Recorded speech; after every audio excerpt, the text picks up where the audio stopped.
Hey you, and welcome to this video where I will help you out how to add the order flow right here in NinjaTrader. And this is an order flow indicator, so I will show you how to use this indicator on NinjaTrader.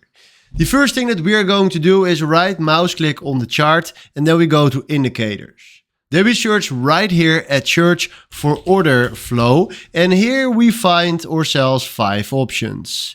Then right now what we're going to do is let's do, for example, the volume profile. Then we select right here add, and then right now what we can do is a complete setup right here for the indicator.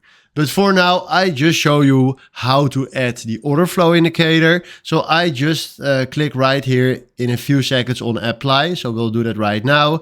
And then we do OK. And then if you can see right here, we have a beautiful indicator standing right here on our chart. So this is a massive order flow right here. So it's good to see this. And this is how you can add the order flow right here to your NinjaTrader chart. So hopefully this was exactly the video where I was looking for. Thanks for watching and have a wonderful day. Ciao.